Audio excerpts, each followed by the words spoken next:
Daily Trot. I'm Jason Gilbo, JGilbo11. With me is Russell Clay at Russell J. Clay. Taking a look at tonight's 9-game slate, and I know you and I were kind of both talking before that we're kind of glad a little bit here that Coors is left off. Wait, what'd you call me? No, I'm just kidding. Yeah, certainly glad Coors is left off. Fun little slate here. Some nice lineups, some weird pitching, just how I like it. Yeah, definitely. And the first one here, you got Nationals and Phillies, Adam Morgan versus Gio Gonzalez. With Adam Morgan being on the hill, obviously a lot of these Nationals bats are going to be prime targets. And I don't want you to say anything about this play at all. But Jason Worth, obviously, with his numbers against lefties, obviously one of the top outfield options on the slate, and especially against Morgan. What was this price again? His price? 4,800. Interesting. All right, you don't need to talk about Worth. We know what you do to Worth, so Okay. we don't need that tonight. I like the lefties in that lineup. They are expensive, probably going to be tough to fit them into a cash game with Kluber, but I think you can make it happen if you find the right SP2. Yeah, I certainly think so too. I mean, and there definitely are cheap options as far as SP2s go. I even like kind of the Wilson Ramos range. I mean, even a Trey Turner if you're looking to pay up. Rendon a little expensive, but I think he kind of fits in more in the stack sense than anything, just because I do rank a couple of those other bats higher. Right, absolutely. As far as the Phillies go, I'm not really looking to use them here. I mean, you can make a case for a couple of right-handers and GPPs, more so Michael Franco, Tommy Joseph, Aaron Alter. That's about it, though. Yeah, no. I'd rather go with Gio here than sort of dive into the Phillies lineup. But, I mean, as you mentioned, I'm okay with Michael Franco at 32. I kind of like that play. Yeah, definitely just GPP moves. Blue Jays and Orioles next here. Giovanni Gallardo versus Aaron Sanchez. Toronto is another expensive team you can take a look at. But I think they're at a point where, in terms of being one-offs only, I think that's about where I'm going to be going.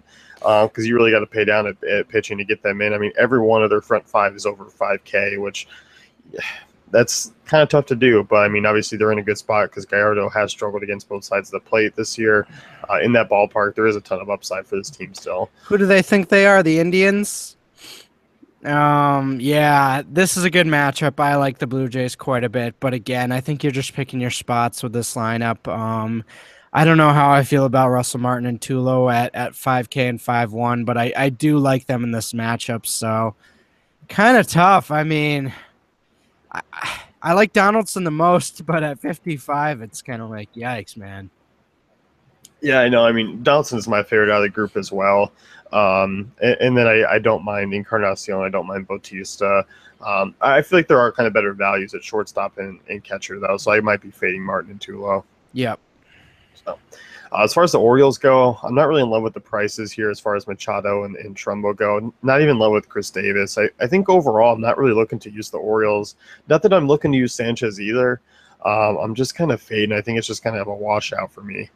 Yeah, I agree. Kind of just a fade. I like Sanchez a little more in tournaments, but overall, this just isn't a team that I'm too excited about paying for. I mean, they priced up Machado and Trumbo enough to where it's like, okay, you know what? If someone picks them and they're right, it's okay. You know? Yeah, I mean, it's a GPP play. Sure, you can move off of some of those other offenses into Baltimore because, I mean, we know they're upside, but they really have been very boom or bust of late. Yep. Reds and Angels next year. Ricky Nolasco versus Brandon Finnegan. I like this game here. I mean, look at Finnegan, obviously coming off a very strong start. But I do like some of the Angels' value. I mean, you look at these guys. Trout's just 4,500. I mean, Pujols 4,700. Pujols has actually hit lefties very well this year. I even don't mind guys like Jeffrey Marte or Jet Bandy. I mean, I think there's a little bit for everything as far as price ranges go here. Yeah, you're not as on the Finnegan train as I am tonight. I think you're a little scared by this Angels offense now, but No, I'm not. but I don't know. I like Trout at 45. That's for darn sure. I think that's a great price. Certainly looking at him as a potential cash guy. Beyond that, though, I don't know that I'm totally in on this Angels offense. I just can't do it. Not even Jet Bandy? Come on, man. He's a pod favorite here. I'm going to play him, but not because I like him as a play, just because I like him as a person. So Okay, that makes sense. that's a different, so totally different non-DFS suggestion type move. Yeah, I mean, going back to last year, I mean, Finnegan 3.32 WOBA to righties, 1.89 home runs per nine against right-handed bats. So, I mean, I do like these righties quite a bit here, and I know you and I differ a little bit on that, which is Mhm. okay. It's okay. Yeah, that's okay. It's fine. Yeah. As far as the Reds go, I like him in this kind of a contrarian move here. I mean, you look at Nolasco, pretty average against lefties, kind of worse off against righties. I do like Adam Duvall as a tournament play, but I'm not going to knock Votto and Hamilton as well. Yeah, I like Duval as a tournament guy. I think this is a really nice lineup to stack. I think it's going to be under the radar, especially with, the projected totals, not really the highlight of this slate. So, especially on 9 games, get sneaky with this red stack, get some low. I'd imagine Votto still has some ownership, but the rest of this lineup I really like as a contrarian like tournament move. Yeah, I still think it's going to be pretty low owned. I mean, I even don't mind if you want to dive down to Brandon Phillips or Scott Schebler, who's had a couple home runs of late. I mean, you can make a case for those names too in tournaments. Certainly. Twins and Indians next year, Pat Dean versus Corey Kluber. I'm not looking at the Twins here. They are cheap. They're priced down, but I'm going to have just so much Kluber that I would just probably fade Twins altogether. But if you wanted to look at a contrarian, very, very contrarian tournament stack, go for it. Nah. Well, I'm not saying nah. I'm just saying like I got my Dozier home run yesterday. Like we're cool with contrarian Twins. I'm all set. I don't need to do it today. Yeah, I mean, I don't plan on it. I'm just suggesting it is if you're building 10 Yeah. labs and you want to get weird, go for Yes, yesterday. I think yesterday was the weird day, to get with the Twins, and today is just like, all right, just be a reasonable human being and just play gosh darn Corey Kluber. Just be a normal human, you know. it. As far as the Indians go, I mean, a couple guys hit off yesterday. I mean, you have Lindor, Kipnis, Rajai Davis have decent nights. Yep. It wasn't still a big outburst. We haven't seen a big outburst from the Indians in a while, but whenever Pat Dean's on the hill, you can always certainly look at that way. I mean, 410 WOBA to righties, 2.13 home runs per nine. I really like the Rajai Davis, Lindor, Napoli grouping. Napoli's been struggling a little bit of late, but this is certainly still a matchup he can rebound in. And Kipnis, even in the lefty-lefty at that price, I like it quite a bit. Yep. Really priced down for the matchup, so I love the front five here. I think that's very exploitable, especially on this slate. Certainly going to be some Kluber and then Indians bats in my cash games tonight. Yeah, definitely. I mean, I like Lindor at 4-2, and he's the guy when we're talking about Tulowitzki. I mean, I love Lindor in this matchup. I think because he's that much cheaper. That's who I'm really going to be going with quite a bit. Yep. So, Marlins and Mets next year. David Phelps versus Bartolo Colon. As far as using Marlins here, I mean, they are pretty cheap. Your most expensive one is Yelich, but even Yelich is priced down from where we've kind of seen him at. He's more up in the high fours range on a nightly basis. But 4.6 isn't bad. I mean, Colon, obviously, a guy he doesn't have a lot of blow up potential, but I actually don't mind Ozuna or Prado or Yelich against him in kind of GPPs. I'm cool with Ozuna. Yeah. Yelich is expensive to me, obviously coming off the homer, but I don't know. I just kind of feel like overall I'm not in on this Marlins lineup tonight, just based on everything, especially their recent performances. It's just not something I'm intrigued by. I'm not like in the Cologne is bad. I'm just in that he's overweight and he's probably still decent for like a 50-year-old pitcher. That's kind of the camp I'm in. So it's like, well, be able to get through this lineup unscathed, Yeah, I don't think he's gonna have I don't think there's gonna be a Marlins blow up. I'm more intrigued in the one-off sense of tossing in Ozuna at 3K. I mean, as we've seen, the Marlins have been a bottom five offense. It's not that they're striking out a ton; it's just there isn't a lot of production there. Mm-hmm. Right. As far as the Mets go, they're kind of the same thing. I mean, I don't really like them a ton tonight, but I mean, I don't mind them in a contrarian sense, especially more of as Drupal Cabrera, Yoenis Cespedes, Jay Bruce type range. We saw Granderson go for a 2-homer night, but I don't probably not going to be chasing that. I think I'm going to be fading the Mets more than I am playing them. Right. I think they're certainly worthy from a one-off sense. Jay Bruce, fine. Granderson, fine. But overall, you're not cash gaming any of these bats, and I don't think you're really stacking them either. So, No, I don't. That's just kind of pretty straightforward, I think, tonight. Yeah, I mean, anytime the Marlins games, it just always seems to be kind of a game we just stay away from. It really is true. They're Yeah, just gray skies. yeah. Padres and Braves next year. Matt Whistler versus Paul Clemens, and for me, I mean, I think this game could be a difference maker in GPPs. Obviously, looking at Paul Clemens on the Brave side, you like some of those bats, and obviously Paul Clemens has been okay against lefties, but still pretty average. But you got to like Freddie Freeman still. In Coyote overpriced for me. I'm going to be fading that. I don't mind Markakis, and I think Matt Kemp's a reasonable GPP option at 4K as well. But don't you think a guy like Coyote could like really put you ahead in a tournament on this type of slate? Probably not. I know he's way overpriced, but I'm wondering if there's some upside with him, Markakis, lefties versus Clemens. Overall, I mean, I'm not in love with either of these teams, but I do agree in a tournament sense, there's a lot of upside here, especially on the Padres side. Dickerson, Jankowski, those types, I think that's some home run upside that'll certainly put you ahead in a tournament. Yeah, I mean, Whistler struggles with lefties. I mean, 371 WOBA, 1.61 home runs per nine. I mean, you look at those prices of Solarte, of a Dickerson, of a Schimpf.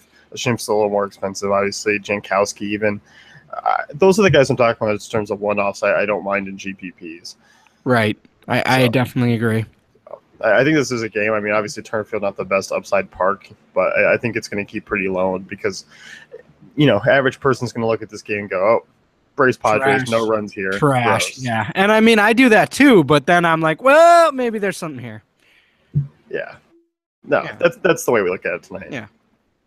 Pirates and Cubbies next year. Jason Hamill versus Ryan Vogelsung. As far as the Pirates bats go, I don't mind the lefties still. I don't mind Josh Bell or Polanco, although Josh Bell's move to first base kind of throws me off of him. A little bummed about that. He was outfield eligible the other day, so I don't know if I'm on the Pirates as much here. It would probably just be a GPP move if I'm looking to use Polanco or Bell. What about his move to 3,700 as well? That is a bummer, but first base, it was just like, man, it was easy to just throw him in the outfield and punt away, but now not so much. Right. Yeah, I'm betting on Hamill here. I think I like him in tournaments, so gonna be firing away with him. If the Pirates, shake him down and steal all his money, then I'm gonna be the friend right there, and I'm probably gonna get shaken down and stolen from as well. So As you have before. as I have many times by the Pirates. So we'll just go with this. As far as the Cubs go, I mean, Vogelsong, it really hasn't been that bad. But here, I mean, you go back in his track record, I mean, does struggle with lefties, 381 WOBA to left-handers since last year, 1.93 home runs per nine. That does give Fowler, Rizzo, Zobrist certainly in play. Even a Hayward at 3,400, I don't mind. And obviously Bryant, I mean, one of the elite bats in the league right now. I mean, you can toss them in as well. But as you were kind of stating on the pitching pod, you do feel that they're a little bit overpriced for what they've been doing. Yeah, a little overpriced here.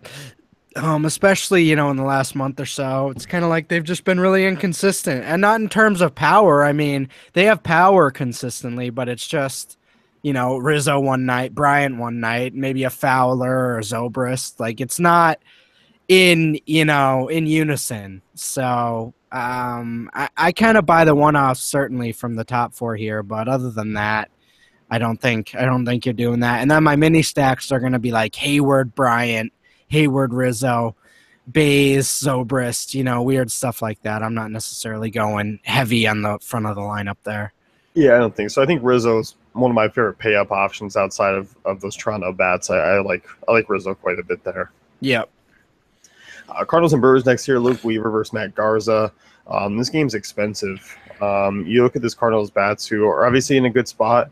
You look against Garza, I mean, 373 WOBA to lefties, 1.38 home runs per nine. But when you get Carpenter, Jerko, Piscotty, Moss all over 5K for their inconsistency, I'm kind of – my lust for the Cardinals has really gone away in the second half. I'll say that.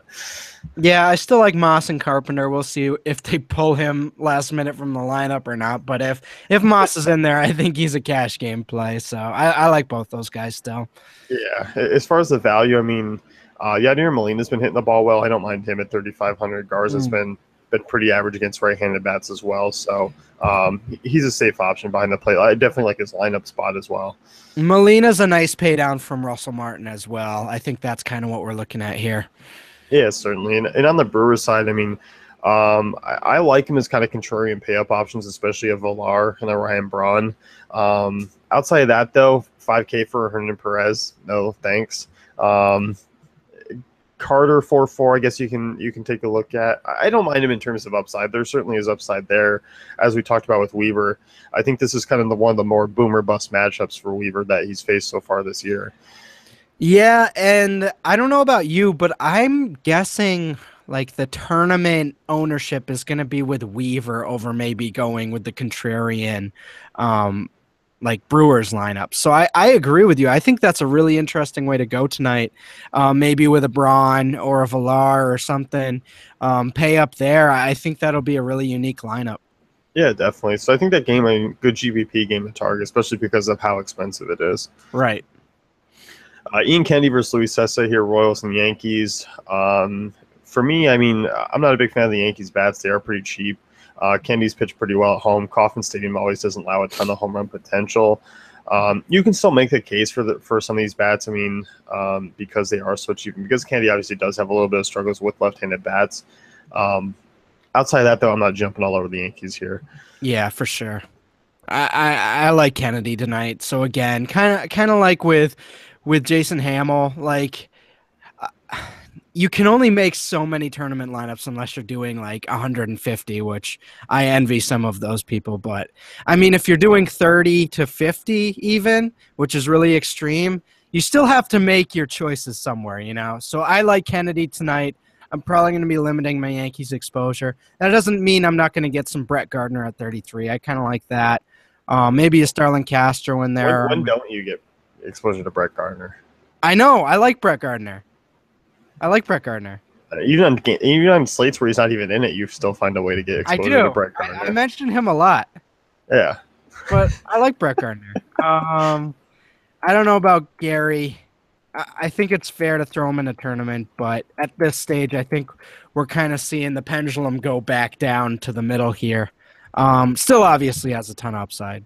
Yeah, it definitely does. I still don't mind him in tournaments. And, I mean, still a reasonable pay-down option from Russell Martin, that's for sure. Right. As far as the Royals go, I don't mind some of these prices against Sessa, who's obviously coming off 2 quality starts, but still hasn't shown me a ton that it's going to keep me away. Doesn't miss a ton of bats, so I don't mind the Royals in terms of value. Salvador Perez is a little bit overpriced, but as far as guys like Hosmer, Kane, Morales, even Orlando, I don't mind in terms of value there tonight. Yep, agreed. But always, it's not something that you're going all about as far as the Royals. There's never really a bunch of upside with this team. It's just more kind of grab the value 1 off or 2, and that's it. Mm-hmm. That's going to wrap things up with the DraftKings Daily Trot. Be sure to check out dailyfantasycafe.com for all great tools and content.